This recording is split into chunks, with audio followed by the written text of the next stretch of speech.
Hello, freaks, and welcome back to the Doctor Who Watch Through review. Again, yeah, exactly. Well, yeah, it's not going to be released all at the same time though, so no, but I mean, welcome back again. Yeah. If you've been here before, it's hello again. Yeah. Well, that's what I'm saying. Welcome back. You don't need to say again, do you? Okay. It's just okay, whatever. So we're moving on then, and very sadly, the final story for Ian and Barbara. Yep. But it is a what story. What a story, though! Sorry. I was a bit excited. I'm trying to introduce here, but it is a story filled with insanity. It is, of course, The Chase. So, The Chase, six-parter, follows sort of directly on from the ending of the Space Museum, and basically it's just the Daleks chasing the Doctor and co. for all of time and space, for a lot of time and space. And it is insane. And it is just a lot of fun. It is. It's bonkers. It's incredibly fun. I loved it. It was such a great final story for Ian and Barbara. I think because obviously I'm. What are you doing? I love Barbara. I have grown to love Barbara over the past stories that we've seen. You were going to say how many, weren't you? But you didn't know how many we watched. I've got absolutely no flipping clue how many. I was like, 2 series, but then I was like, well, it's not the whole of 2 series, is it? I mean, it's most of series 2. We've only got one more to watch. Okay, fair enough. Okay, so over the last 2 series then. So just this appreciation. So yeah, if there is a Queen Barbara Appreciation Society out there, consider me a member. Yeah, but I loved this. It was great fun. It's fun. It's interesting because it is the total opposite of the first Dalek story of series 2, which I think is great because there is that risk of with 2 Dalek stories in one series, there is that risk of having burnout. But whereas the first one, Dalek Invasion of Earth, was a very gritty, sort of apocalyptic story, this is just a fun adventure romp, and it's trying to pull out all the stops. I mean, it's the showstopper of series 2. It's the big one. It's the big bang, throw everything we've got at it. We've got tons of different locations and sets and different aliens and people and, characters and all sorts of things across these 6 episodes. Yeah. It's usually compared to the Keys of Marinus, which I can see. It's very different to that, though. Because whereas the Keys of Marinus was it was a different sort of story each episode, this is more like it is one continuous story. It's like a just journey through some different locales. So I wouldn't necessarily say this is anything like Keys of Marinus. But it is great. You can definitely I can feel see why it brings it to mind. I think the thing is some of the ideas from it. I think Terry Nation he was like, I want to reuse some of these ideas for a Dalek story. Specifically the one of them journeying to different locations. Yeah. So yeah, and it's also interesting for being, I think, one of the stories that has a lot of the Tardis in it, like the inside of the Tardis. They spend a lot of time actually in the Tardis. Generally, it's like the first episode and the last episode, or maybe some episodes in the middle, for a little bit, for a few minutes and whatnot. But there was a lot of time spent in the Tardis in this one. But we've got all sorts here. We've got a desert planet in the first episode. I love the fact that they start out and they're kind of bickering because they're in the TARDIS and they're I was saying, they're trying to do different things, and well, I was saying, wasn't I, that like, you know, last time it feels like a family on an adventure. It definitely does. And you were saying, you know, it feels like Vicky is like the bored teenager. She's like going bored around child. Going, oh, you know, she's yeah, the trying bored to help child. the doctor, you know, yeah, and the doctor's having none of it. Yeah, the doctor's having none of it. Then she goes and tries to read over Ian's shoulder, and then she goes and drops a cup of tea on the dress that Barbara's making for her. You know, so she's getting into trouble because she's bored. And then they discover television. Yeah, exactly. I mean, this is the best television because it's like it can see anything in time, can't it? It's a time visualizer. Yeah, space-time visualizer. So yeah, anywhere or anywhen sort of thing. Yeah, it's a bit like a Tardis TV. And they can get the Beatles on it. They do. They get Brilliant. the Beatles and Ian's little dancing. Dance. Yeah. Exactly. So yeah, we've got Desert Planet in the first one, Iridius or whatever, with some weird like fish people. Yes. Fish people. with some like octopus or octopi or whatever. I like my octopi. Yeah, it was kind of weird because it was supposed to be like it all used to be underwater, didn't it? And then it used to be a desert planet. It used to be a water planet, and then it got all dried out by the sun. Yeah, and then it got dried up. Well, no, apparently they lived underground when it was water, and then they came up once the suns had dried out the rest of the planet. Oh, I missed that. Right, okay, fair enough. Well, because that's the whole idea of the airlocks. Oh, okay. You can tell how well I take things in on the first go. So yeah, so the Daleks obviously turn up and they've got a time ship, you know, they've got a time machine, and they're basically chasing them through time. Yeah. And Fred falls in a hole. Yeah. You've also got the Mary Celeste in one bit. Yes, I love that. Empire State Building. So this is quite a funny one because obviously it features Peter Purves in two roles in one story. Because obviously he's Stephen, but he's also, I forget what his name is now. I don't know, but he's... Dilton?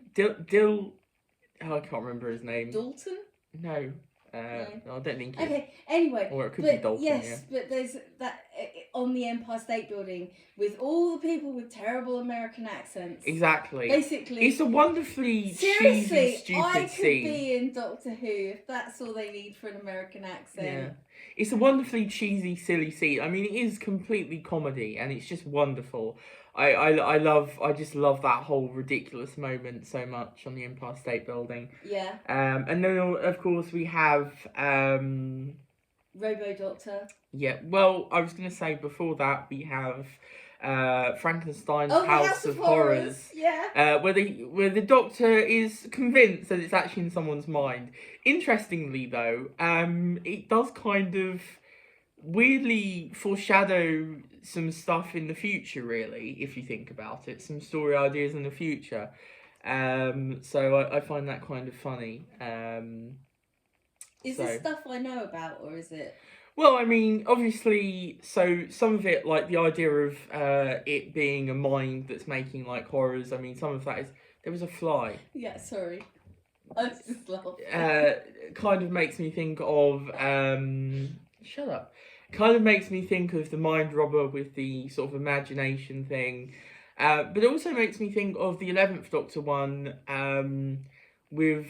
where they sort of go into the dollhouse and it's like sort of his mind thing. And there's a few other things that it makes me think of as well, but I can't put to memory at the minute. But they sort of, you know, some of those ideas sort of come back in, I think. But yeah, no, I quite like that. And then of course we go to Mechanics with the Mechanoids and the mushrooms. That was not what I was expecting at all, because when you were saying Mechanoids, you kept saying Mechanoids. And I really was not expecting, like, these ball things, like, just rolling around. Well, they're not rolling around. They've got little wheels. Well, yeah, they're rolling around then. Well, rolling would suggest they're going like that. Yeah, they're rolling on their wheels. Okay, fine. Sure. Just when you say ball things rolling around, what springs to mind is an actual ball rolling around like that. It's these things. Yeah. Well, I mean, you probably know because if you're a Doctor Who fan. Yeah, it's just. But yeah, it's just a ton of fun. I mean, it seems like they're all just having fun. It's got some crazy ideas. There's just some stuff that makes absolutely no sense at all. But for whatever reason, they just gone, let's do it, and it's wonderful. Like I say, I think I got sort of carried away with some other stuff, but I think it was because of you. But obviously, like Peter Purvis playing this, trying to do an American accent, which is quite funny because obviously he has to do it again in the Gunfighters later on. He sort of tries to play an American accent there, but obviously very different. But yeah, no. So he's playing another character as well as Stephen for God knows whatever reason. I'm not actually sure. I don't know if that's actors. Possibly, but why they couldn't have just done that with one of the actors who were on the Empire State Building, I don't know. But then okay, so they ran out of actors for that part, but then they had an extra actor for the robot doctor. Yeah. For whatever reason, they've also... Well, okay, now I understand that a bit more because of some of the scenes. So when you first see him and he steps out of the thing, because there is a robo-doctor in this, and it's Robo-Doc. one of the oddest things, I must admit. But, and it serves not a particular... Like, it's a very short-lived thing. But... So when he first steps out of it, he's obviously a different person. And then they zoom in and they do the whole, And you're sort of thinking, well, why couldn't he just be, the first Doctor? First Doctor? Why couldn't he just be William Hartnell? Why couldn't he do that? Because the Doctor isn't there. And I know they met, but I knew they were the same person. But it's obviously later on. I think it's supposed to be so you can tell who's who when he's over by... thing, and also it makes it easier for the fight, I'm guessing. Yeah. But I think it's also possibly because they wanted to do that scene where he's standing with Vicky and Barbara, and you're supposed to go, oh no, watch out, you've got the wrong one. Yes. But it is funny because when the Daleks go, it looks exactly like him. And you're just like, you'd never be able to tell the difference, and it's like, well, you absolutely could because it doesn't look like him. But yeah, it's interesting as well because with William Hartnell, there's a tendency, especially like when we get to like the Five Doctors and that. I forget his name, but the actor who played the first Doctor in that, he sort of played him sort of agedly and like and. The first Doctor is quite sprightly. He is really sprightly. He's quite fit. Yeah, he is. I'm guessing he was sort of basing him a bit more on his sort of later when he was a bit more ill, I suppose. But he's sprightly. He's that's been shown a couple of times, especially in this series, with him just having a little fight with a few people. Yeah. The fact that he can lie down on the ground and get up is impressive. You can't do that. Exactly. And you're not as old as he was. Exactly.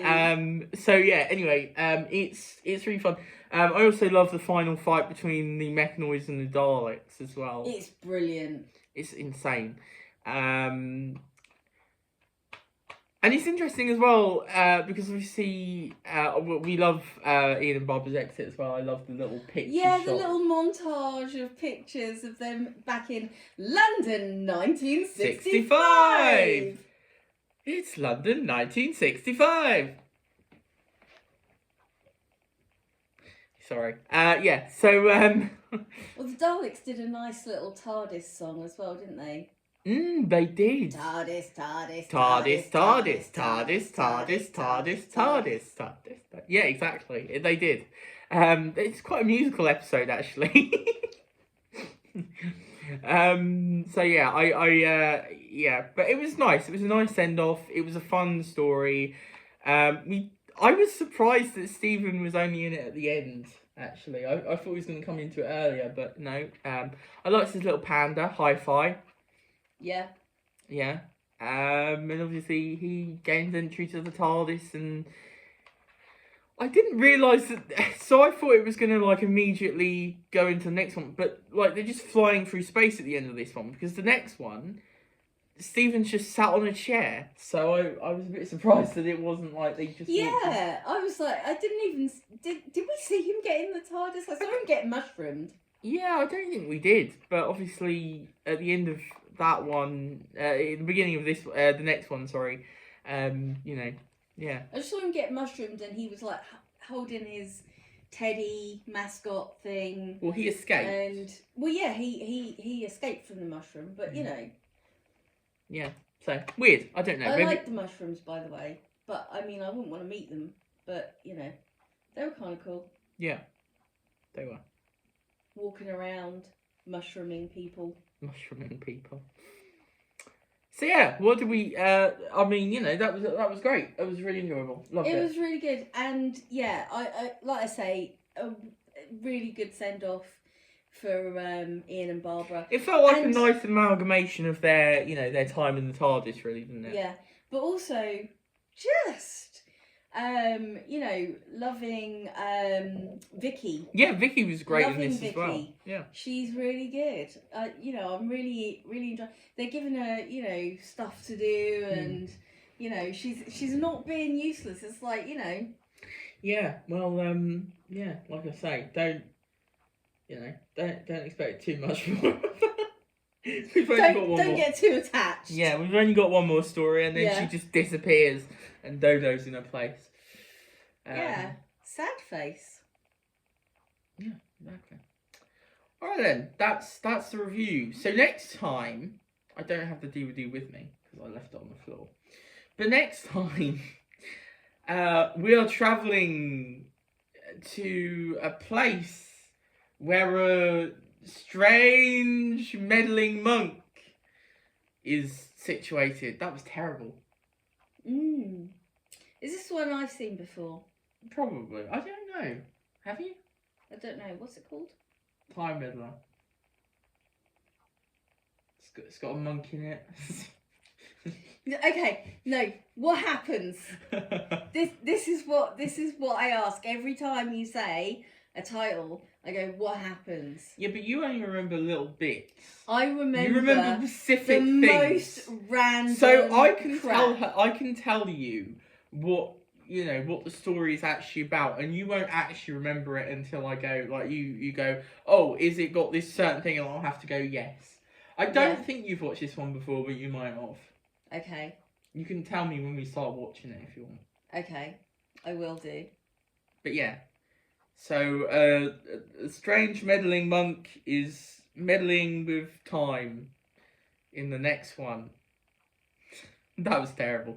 Yeah, okay, so we'll see you next time for. Well, I forgot the guff. Sorry, the link in the description for my Twitter and podcast that I do with you.